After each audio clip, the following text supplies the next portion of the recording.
The sky above Talvos Prime burned with streaks of falling metal and fire. Commander Velsara stood on the command platform, watching another defensive line collapse on the holographic display. Her elegant fingers trembled slightly as she marked another battalion as lost. The Vakrians were pushing forward again, their organic war forms flowing across the battlefield like a living tide of chitin and rage. "Pull back Sector 7, she ordered, her voice carrying the musical quality of her Altari people. "Redirect all remaining forces to the central citadel." Around her, officers from 3 different species worked in synchronized precision. The Chromites calculated firing solutions with mathematical perfection. The Thalnari warriors coordinated their defensive positions with practiced discipline. Everything was done according to protocol, according to the ancient rules of warfare that had governed the Galactic Coalition for thousands of years. And they were losing. Velsara had watched this pattern repeat itself on 17 worlds. The Coalition forces would establish defensive positions. They would calculate optimal firing angles and minimize casualties. They would fight with honor and precision.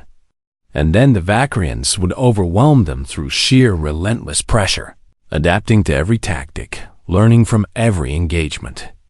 The Vakrians did not care about honor. They did not calculate acceptable losses. They simply came, wave after wave, until nothing stood in their way. A Chromite officer approached, his crystalline form reflecting the red warning lights. "Commander, casualties have reached 4%. Protocol dictates we should begin evacuation procedures." Velsara wanted to argue, but he was correct. Coalition doctrine was clear. At 5% casualties, a force was considered combat ineffective. Better to retreat, preserve the soldiers, fight another day. It was logical. It was efficient thought. It was why they were losing the war. "Begin evacuation," she said quietly. Another world lost. Another billion refugees. Another step closer to total defeat. The council meeting that followed was held in the orbital command station, safely away from the dying world below. Representatives from all coalition species gathered in the grand chamber, their various forms creating a rainbow of alien biology united in one thing: desperation. "We cannot continue this way," High Commander Torvin of the Thalnari announced, his forearms crossed in a gesture of finality. "We have lost 19 worlds in 3 cycles. Our resources are depleted. Our people are afraid. Surrender is not acceptable," Velsara argued, though her heart was not fully in it. "The Vakrians do not negotiate. They consume." "Then what do?" "You propose?" A Chromite elder asked, its voice like wind chimes. "We have tried every tactical approach in our databases. We have used every weapon at our disposal. Nothing stops them." The chamber fell silent. Velsara looked at the holographic display showing coalition space. Red zones marked Vakrian-controlled territory, spreading like a disease across the map. Blue zones for coalition control were shrinking daily. An alert chimed. A communications officer, a young Altari named Kisvara, approached nervously. "Commanders, we have intercepted a transmission. Unknown origin. They claim to be a human expeditionary force entering this sector." Confused murmurs filled the chamber. Humans? The new species that had only recently stumbled into faster-than-light travel? The primitives from the backwater world called Earth? "Humans have no significant military," Torvin said dismissively. "They are barely past atomic weapons. What could they possibly offer?" "They are requesting permission to assist in the defense of Talvos Prime," Kisvara explained. "Their fleet commander says they received our distress call." "How large is their force?" Velsara asked, curious despite herself. "They report 37 vessels, Commander." Torvin laughed, a harsh barking sound. 37 ships? The Vakrians have thousands in this sector alone. This is pointless. But Velsara studied the data. 37 ships had crossed who? knows how many light years to respond to a distress call from species they barely knew. There was something in that gesture, something that sparked a tiny flame of hope in her chest. "Grant them permission to approach," she ordered. "We have nothing to lose." 3 hours later, Velsara stood in the observation deck, watching the human fleet emerge from faster-than-light travel. A breath caught in her throat, not from beauty, but from shock. The human ships were nothing like coalition vessels. Where Altari ships were sleek works of art and chromite vessels were geometric perfection, human ships looked like flying blocks of metal. They were covered in armor plating, studded with what appeared to be primitive projectile weapons, and showed clear signs of wear and repair. They looked mean. They looked dangerous. They looked like they were built for one purpose: fighting. The lead ship established communication. The holographic image that appeared showed a human male, his face scarred and weathered. He wore a simple uniform, and his eyes held an intensity Velsara had never seen before. "This is Captain Dolyanov, the Earth Defense Fleet," the human said, his language translated by the computer. "We received your distress call. We are here to help." Torvin stepped forward. "Captain, your gesture is appreciated, but this is a major fleet engagement. Your small force cannot. Where are the enemies?" Dolyan interrupted, his tone flat and direct. The bluntness shocked the coalition officers. Velsara recovered first. "The Vakrian swarm is currently consolidating on the surface. We estimate 40,000 warforms with support from orbital bioships. We are preparing evacuation of remaining coalition forces." "You are running?" Dolyan asked. "We are conducting a strategic withdrawal," Torvin corrected stiffly. "Our casualties have exceeded acceptable limits." Something changed in Dohan's expression. It was not quite a smile, but there was a glint in his eye. "Acceptable limits, right. Send us the coordinates of the Vakrian positions." "Captain, I do not think you understand," Velsara began. "I understand perfectly," Dolyan said. "You have been fighting a war you are too afraid to lose soldiers in. We do not have that problem. Send us the coordinates. We will handle it." The transmission ended before anyone could respond. Velsara looked at Torvin, who looked equally confused. What did he mean by that? The Thalnary commander asked. Velsara did not have an answer. But as she watched the human fleet begin moving toward Talvos Prime, their blocky ships accelerating at speeds that should have torn apart crews unused to such forces, she felt something unfamiliar stir inside her. It felt almost like hope. Sergeant Minho checked his rifle one last time as the dropship shook violently during atmospheric entry. Around him, 20 other human soldiers sat strapped into their seats, faces calm despite the rattling metal coffin plummeting toward a war zone. This was normal for them. This was just another day. 30 seconds to drop, the pilot announced over the intercom. Minho looked at his squad. Private Yunji was nervously tapping her fingers against her rifle. Corporal Yemen had his eyes closed, probably praying like he always did before a fight. Lance Corporal Yuna was grinning, which meant she was excited. The rest looked ready. "Listen up," Minho shouted over the noise. "Coalition abandoned this zone 3 hours ago. Place is crawling with Vakrians. We are going to hit them hard and fast. No fancy tactics. We shoot anything that is not human. Clear? Clear, Sergeant." The squad responded. The dropship's rear ramp blew open and Minho threw himself out into the screaming wind, his armor's thrusters firing to control his descent.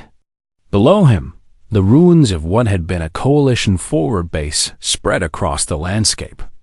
And everywhere, moving between the broken buildings, were the Vakrians. They looked like nightmares made flesh. 6-legged creatures with armor plating that seemed to grow from their skin.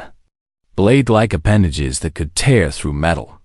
Multiple eyes that tracked movement with predatory focus. The coalition called them war forms. Humans just called them targets. Minho hit the ground running, his rifle already spitting bullets at the nearest Vacrian.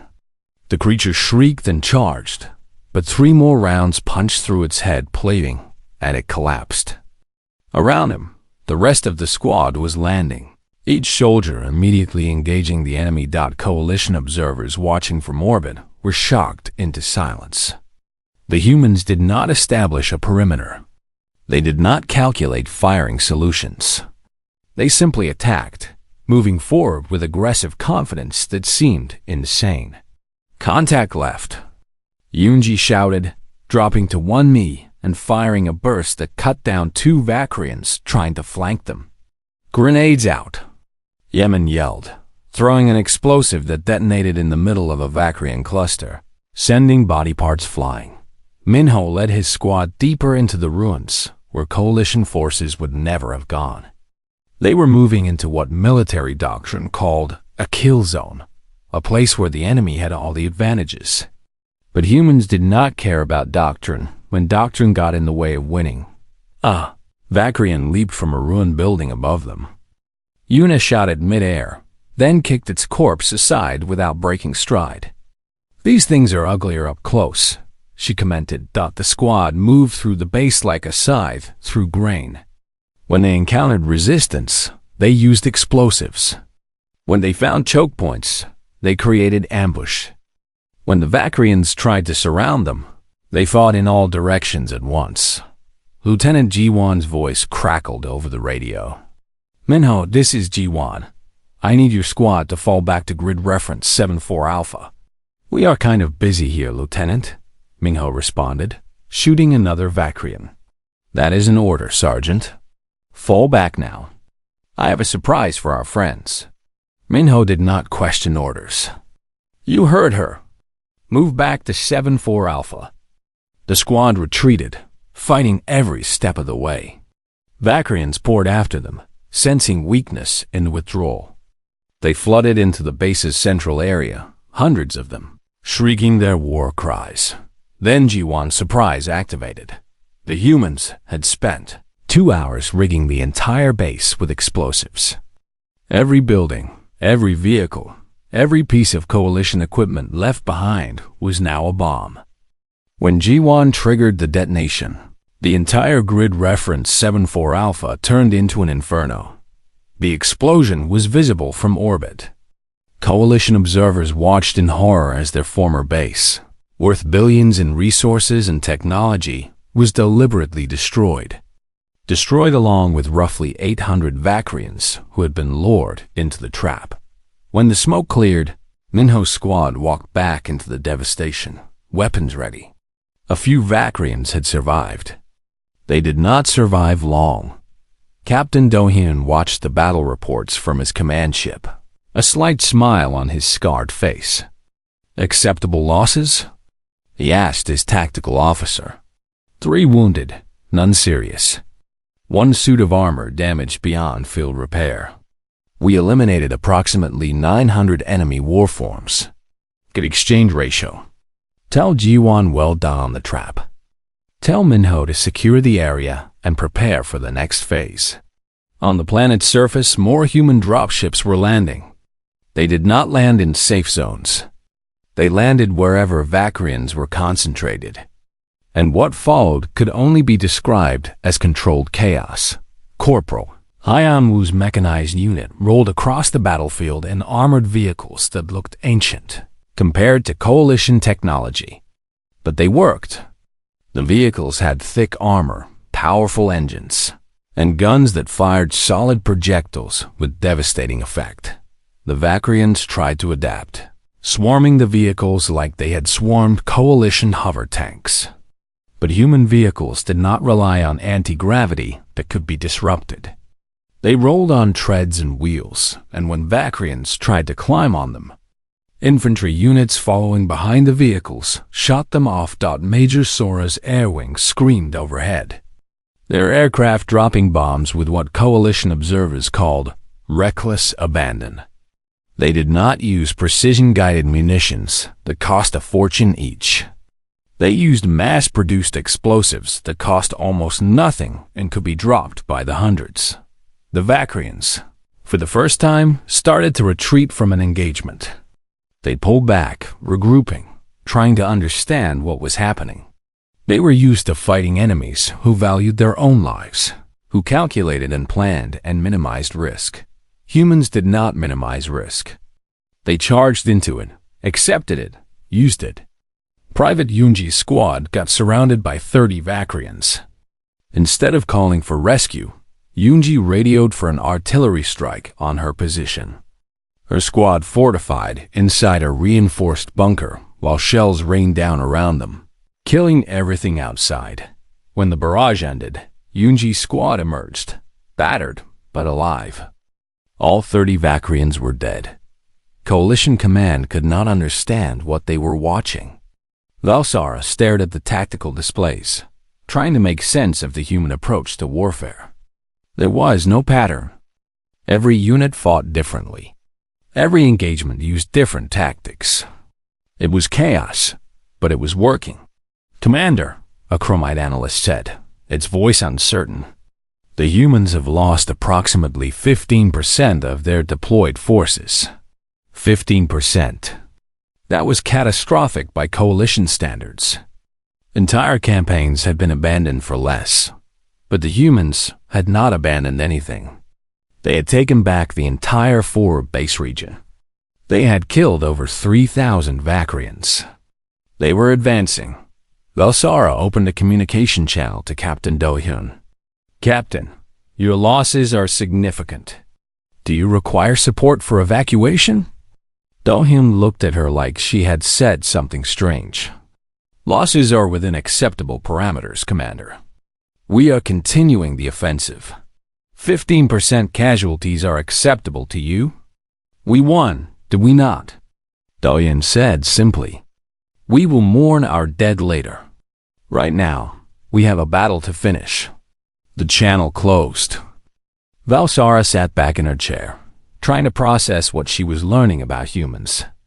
They were not better soldiers than the coalition. They were not smarter or stronger or more advanced. They were just willing to pay a price in blood that no other species would accept. And that made them the most dangerous warriors the galaxy had ever seen. Commander Valsara stepped aboard the human flagship with a mixture of curiosity and dread. The Coalition Council had assigned her as a liaison to the human command, hoping she could understand how these strange warriors fought so effectively. She was not sure she wanted to know. The interior of the ship was nothing like the elegant corridors of Altari vessels. Everything was functional, bare metal and exposed pipes. Signs were painted directly on the walls in simple letters. The lighting was harsh and bright. It felt less like a warship and more like a factory. A human soldier, a young female named Hana, escorted her through the corridors.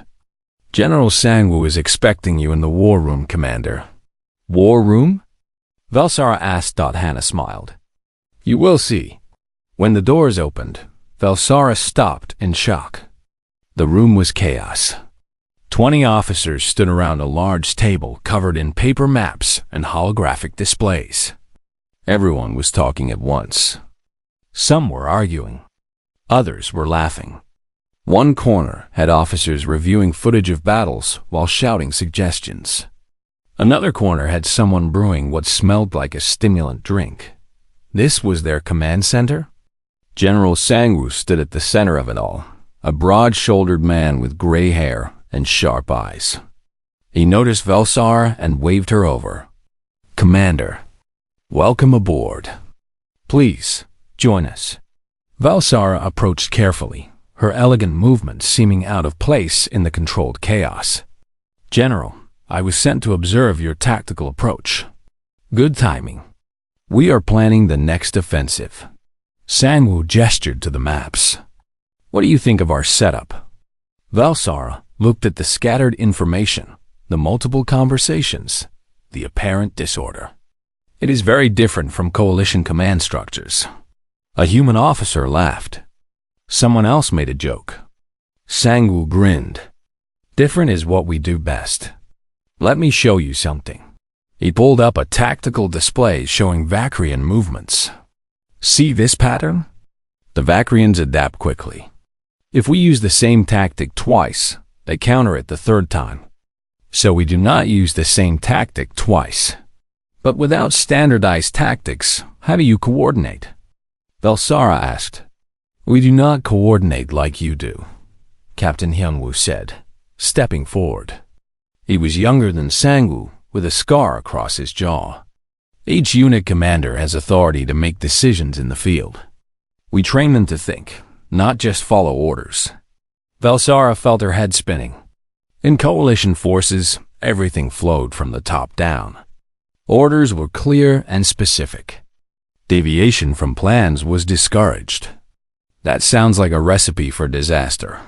Sometimes it is, Sangwoo admitted cheerfully. But more often, it lets us adapt faster than the enemy. Watch this. He showed her footage from a recent battle. A human tank unit had been advancing according to plan when they encountered unexpected resistance. Instead of requesting new orders, the tank commander had immediately changed approach, called in infantry support, and created a new plan on the spot. The battle was won in minutes. Your subordinates can just ignore the battle plan? Velsara asked, shocked. The plan is a guideline, Hyunwoo explained. The objective is what matters. How you achieve it, that is up to the soldiers on the ground. They can see things we cannot from orbit. Major Sora joined the conversation, a compact woman with alert eyes. Commander, may I ask you something? How do your forces handle failure? Failure? Velsara considered. Officers who fail are removed from command. Units that perform poorly are reassigned. And what do you learn from those failures? The question confused Velsara. Learn from them? Failure is to be avoided. Sora smiled sadly. That is why you were losing. We study our failures more carefully than our successes. After every battle, we hold something called an after-action review. Everyone involved talks about what went wrong. Junior soldiers can criticize senior officers. No rank, no blame, just learning. She pulled up a recording of such a meeting. Velsara watched in amazement as a private pointed out a mistake made by a colonel, and the colonel thanked the private for the observation. The entire group then discussed how to avoid that mistake in the future. You allow subordinates to criticize superiors? Velsara asked. We encourage it, Sangwoo said. Pride is expensive. Learning is cheap. We would rather hurt our feelings than lose soldiers to repeated mistakes. Lieutenant Minseo entered the war room, saluted casually, and joined the discussion without ceremony. General, we have an issue with the supply lines. Vakrians are hitting our convoys. Suggestions? Sangwoo asked. Stop using predictable routes. Vary the timing. Add fake convoys as bait. Do it. That was the entire conversation. An officer identified a problem, proposed a solution, and was authorized to implement it. The whole thing took 30 seconds. In coalition command, such a decision would require analysis, committee review, and formal authorization. Velsara spent the next week observing human operations, and each day brought new surprises. She watched Sergeant Junho's unit hold a position that coalition computers calculated as indefensible. When asked why he did not retreat, Junho simply said, because we need to hold it. So we hold it. The humans had a concept they called acceptable losses. Velsara sat in on a briefing where General Sangwoo approved an operation with an estimated 20% casualty rate. 20%. Coalition forces would never approve such a plan. How can you accept losing 1 in 5 soldiers? She asked after the briefing. Sangwoo looked at her with those sharp eyes. If we do not take that position, the Vakrians will use it to kill twice as many coalition civilians. So yes, I accept those losses. My soldiers accept those losses. because the alternative is worse. But the soldiers who will die will be mourned and honored, Sangwoo interrupted gently. But they chose to be soldiers. They knew the risks, and they believe in protecting others more than protecting themselves. Velsara watched Captain Dohyun's fleet engage Vakrian bioships in orbit. The human ships took damage that would have forced coalition vessels to retreat. But they kept fighting, kept shooting, until the Vakrian ships were destroyed. 3 human ships were so damaged they had to be abandoned. But the crews evacuated, and the battle was won. She began to understand. Humans did not fight to minimize their own casualties. They fought to maximize enemy casualties. They did not retreat to save their soldiers.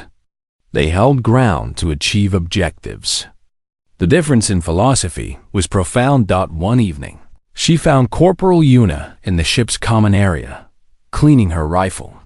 The young soldier had been injured the previous day, but was already back on duty. "Why do you do this?" Velsara asked. "Why do humans fight so recklessly?" Yuna looked up, surprised by the question. "Recklessly? We fight smart, Commander. We just do not let fear make our decisions. But you lose so many soldiers. Better us than civilians," Yuna said simply. "We signed up for this. They did not. That is the deal. We stand between our people and the monsters, and we do not move. Not for fear. Not for pain. Not for anything." Velsara felt something shift in her understanding. These humans were not reckless. They were not ignorant of danger. They simply valued different things than the coalition species did. They valued the mission over their own survival. They valued learning over pride. They valued adaptability over perfect planning. And perhaps most importantly, they valued victory over everything else. Later that night, Velsara filed her report to Coalition Command. She tried to explain what she had learned, but the words seemed inadequate. How could she make them understand that humans fought differently, not because they were better or worse, but because they came from a world that had taught them hard lessons? In the end, she wrote simply, "Humans do not fight wars to limit damage. They fight wars to win. We should learn from this." Colonel Taijin stood before the Joint Coalition Human Command, presenting a battle plan that made every coalition officer in the room uncomfortable. The holographic display showed human forces spreading across multiple fronts, deliberately dividing their strength in a way that violated every principle of concentrated force. "This is madness," Commander Torvin of the Thalnary stated bluntly. "You are spreading your forces across 40 different locations. The Vakrians will overwhelm each position individually." Taijin smiled, a predatory expression that made Velsara shiver. "That is what they will try to do. That is exactly what we want them to try." General Sangwoo stepped forward to explain. The Vakrian strength is their hive coordination. When they face a concentrated enemy, they can bring their full intelligence to bear on the problem. But when they face 40 separate battles happening at once, their coordination begins to break down. "How do you know this?" a Chromite analyst asked. "Because we studied them," Captain Hinwoo said, pulling up data. "Watch their response patterns. When facing a single large battle, their units move with perfect coordination. But when we created multiple small engagements in the last campaign, their response times increased by 18%. They have to split their hive intelligence across multiple problems." Velsara studied the data. She had not noticed this pattern, but now that it was pointed out, it was obvious. The Vakrians were strong because they fought as one organism. But that same trait became a weakness when forced to think about too many things at once. "We call it Operation Wildfire," Taijin continued. "We light fires everywhere. Small forces, aggressive actions, constant pressure. We make them react to us instead of acting on their own plans." "And what happens to your small forces when the Vakrians concentrate on them?" Torvin asked. "They fight, Taijin said simply. And if they cannot fight, they run. And if they cannot run, they make the Vakrians pay for every meter of ground. That is what soldiers do. The operation launched at dawn. Human forces struck at Vakrian positions across an entire continent.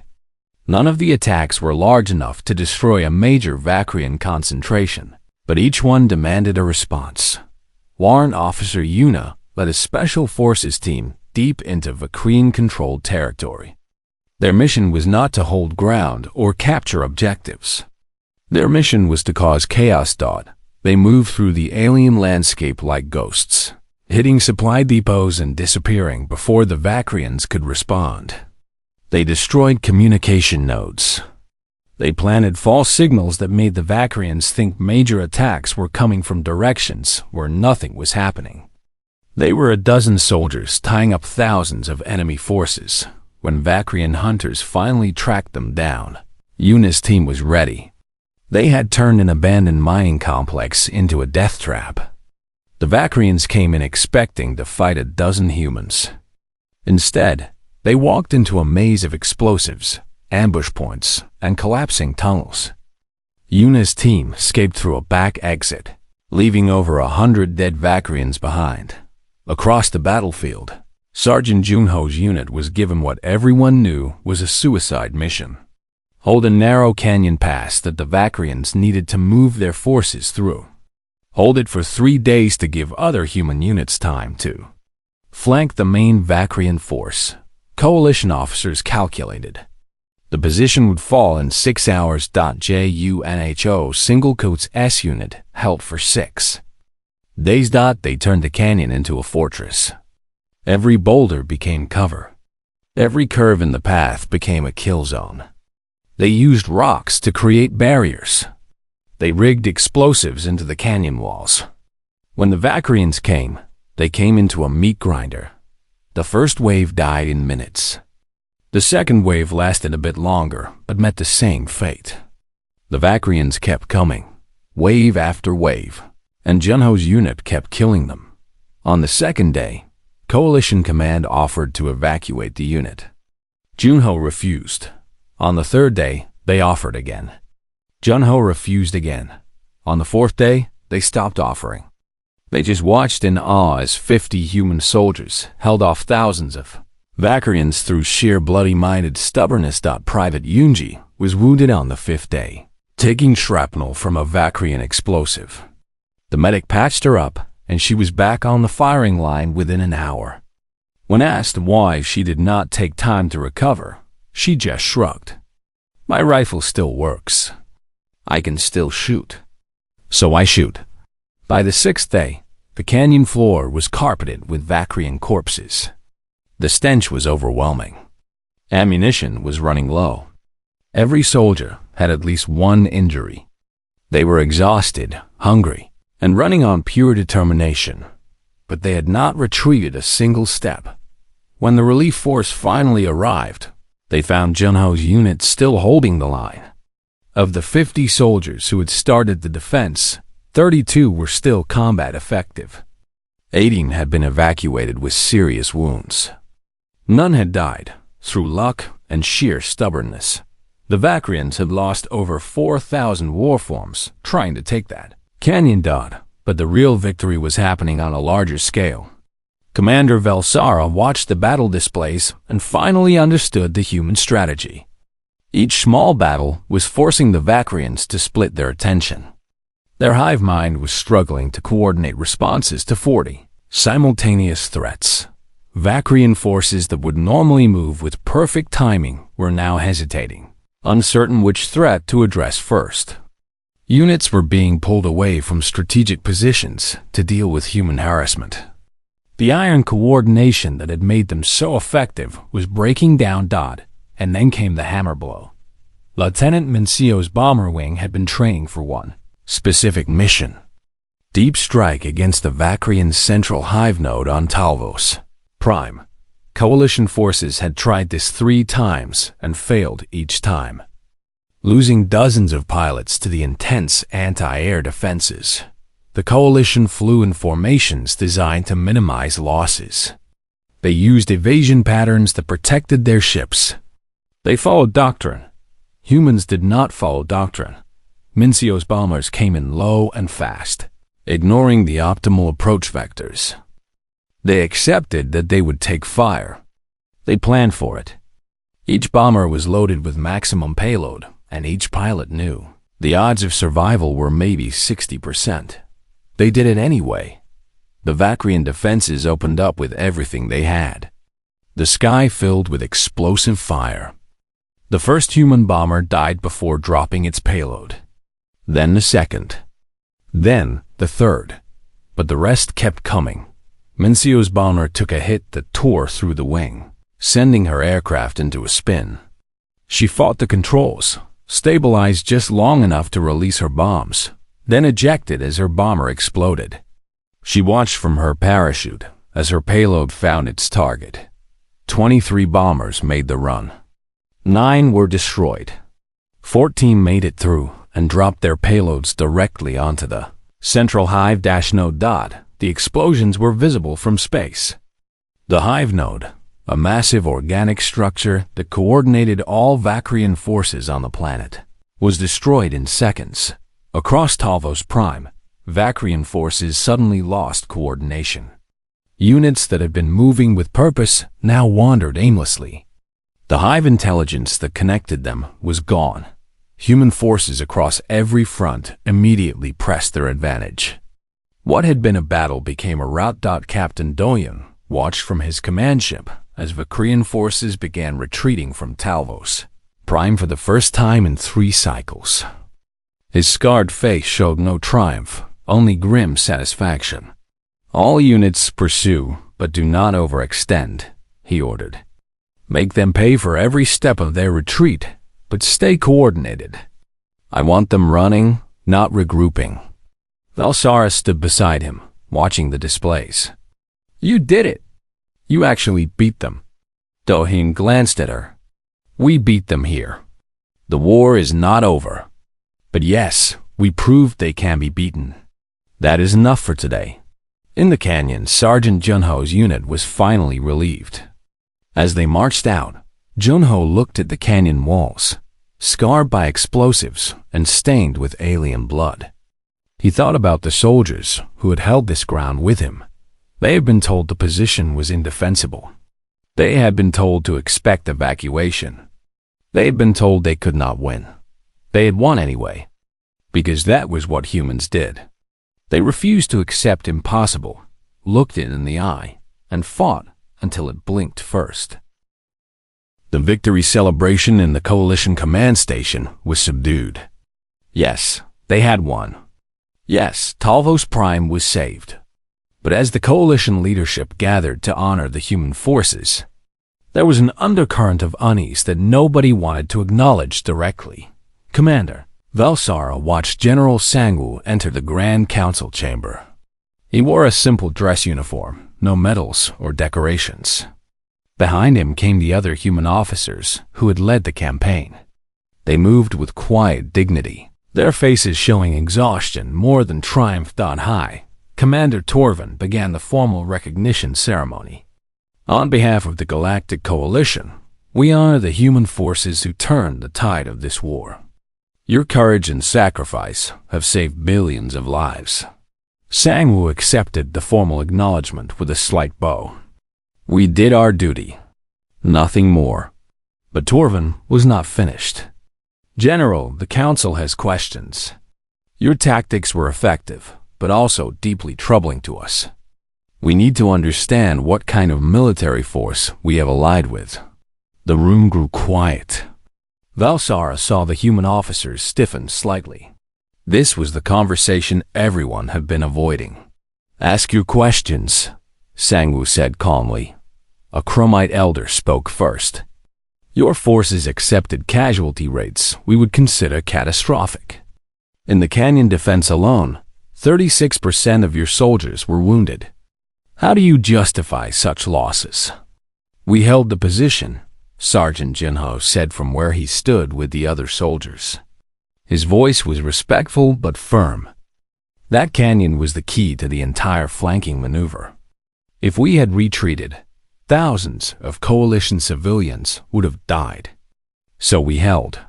But at such a cost to your own people. The cost to my people was acceptable, Sangwoo interrupted gently. The cost of failing would not have been. That is the difference in our perspectives. Torvin stepped forward, his forearms crossed.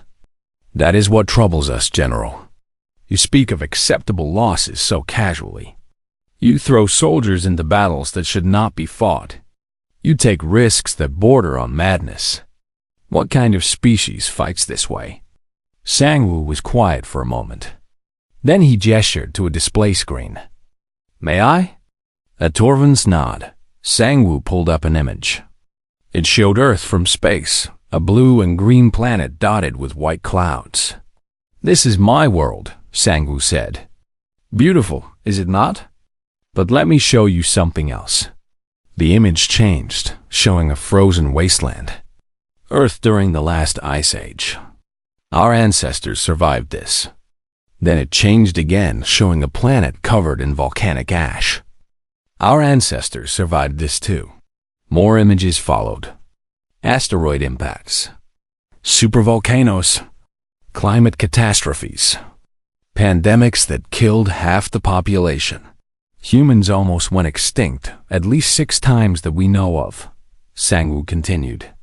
Each time we survived by being too stubborn to die. We learned that when facing extinction, you do not calculate odds. You do not minimize risk. You fight with everything you have, and you do not stop until you win or you are dead. Captain Doing stepped forward. You asked what kind of species fights like this. The answer is a species that learned the hard way that sometimes the only choice is between fighting ruthlessly or dying completely. We chose to fight. Velsara spoke for the first time.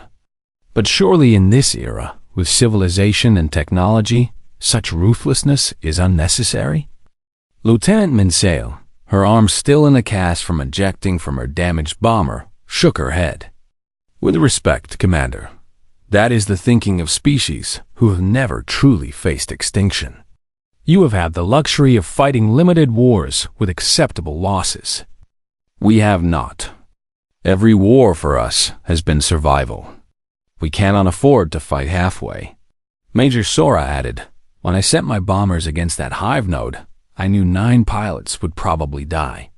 I knew them personally. I had trained with them. And I sent them anyway, because the alternative was letting the Vakrians continue killing millions. Do you think that was easy? Do you think I do not mourn those pilots? Her voice cracked slightly. But I would send them again, because that is what leadership means when survival is at stake. You make the hard choices. You accept the cost. You do not hide behind pretty words about minimizing casualties, when the truth is you are just afraid to pay the price of victory. The coalition officers shifted uncomfortably. These were truths they had not wanted to face. Specialist Minji, a medic who had saved dozens of lives during the campaign, spoke quietly. I have treated both coalition and human wounded. You know what the difference is? When I tell a coalition soldier they cannot fight anymore, they accept it. When I tell a human soldier the same thing, they argue with me. They want to get back out there. Not because they love fighting, because they know their squad is still fighting and they do not want to let them down. She looked around the room. We are not better than you. We are not smarter or stronger.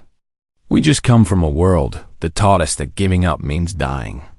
So we do not give up, ever, even when maybe we should. General Sangwoo pulled up another display, this one showing casualty figures from the campaign. You see these numbers and you are horrified. 237 human soldiers dead. 418 wounded seriously enough to require evacuation. By your standards, this is a disaster. He changed the display to show civilian casualties prevented. But because we fought the way we did, because we held positions you would have abandoned and took risks you would not have accepted, we saved the lives of approximately 6 million coalition civilians who would have died if Talos Prime had fallen. The numbers hung in the air. 6 million lives for 637 casualties. The math was brutal, but clear. Corporal Una spoke from the back of the room. My grandfather told me something when I joined the military. He said, being a soldier means standing between the people you love and the things that want to kill them. And you do not move. Not for pain. Not for fear. Not for anything. That is what we did here. We stood between your people and the Vakrians. And we did not move. Tovan was silent for a long time. Finally, he spoke, his voice heavy.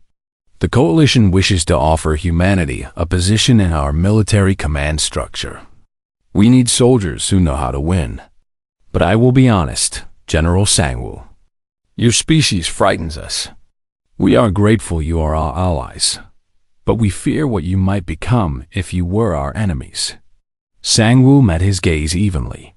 Then make sure we stay allies. We do not want to fight you. We do not want to fight anyone. But we will fight if we must, and we will fight to win. That is not a threat. That is just honesty. The ceremony ended shortly after. As the Coalition officers filed out, Velsara approached Sangwoo. May I speak with you privately? They walked to an observation deck overlooking Talvos Prime. The planet was damaged but alive, its cities slowly recovering. Did we do the right thing? Velsara asked quietly. Asking for your help? Sangwoo considered the question. That depends. If you asked because you wanted soldiers who would win at any cost, then yes. If you asked because you thought we would fight the way you fight, then no. We are what we are, Commander. We cannot change that. I am not sure the galaxy is ready for what humanity brings to it. Perhaps not, Sangwoo agreed. But the galaxy was not ready for the Vakrians either. The difference is, we can choose to be your friends. The Vakrians could not. Velsara looked at him. Will you always fight this way? Will humans ever learn to value their own lives more? Sangwoo smiled sadly. We value our lives, Commander. That is why we fight so hard to protect them. But we value the lives of those we protect even more. That is the burden we carry. The knowledge that sometimes the only way to save everyone is to risk ourselves. It is not glorious. It is not pretty. But it is what soldiers do. Far below, human soldiers were helping with reconstruction efforts, working alongside Coalition civilians. Sergeant Junho was showing a group of young Altari how to clear rubble safely. Lieutenant Manseo was in the hospital, visiting wounded pilots. Corporal Una was teaching Coalition soldiers some of the human tactics that had proven so effective. They were not celebrating their victory. They were already preparing for the next battle, the next crisis, the next time someone would need soldiers who refused to lose. Velsara filed her final report to Coalition Command that evening. She wrote about the battles, the tactics, the victories. But she ended with a personal observation. Humanity will save us all. They have proven that today. But we must remember what they are. They are survivors from a world that tried to kill them over and over. They learned to fight with a ruthlessness born from facing extinction. They do not know how to fight halfway, because halfway has always meant death for them. We should be grateful they are on our side. And we should make absolutely certain they stay on our side. Because a species that fights this hard to protect their friends would fight even harder against their enemies. She paused, then added one final line. They are not gentle saviors. They are survivors who learned that ruthlessness is sometimes the only path to tomorrow. And they are exactly what this galaxy needs right now. General Sangwoo stood in the war room of his flagship, looking at the tactical displays showing Coalition space. The Vakrians were still out there, still a threat. But now the galaxy had something it did not have before. It had soldiers who simply refused to accept. Impossible. Captain Do Yun joined him at the display. Orders from Earth Command came through. They are sending reinforcements. 10 war fleets.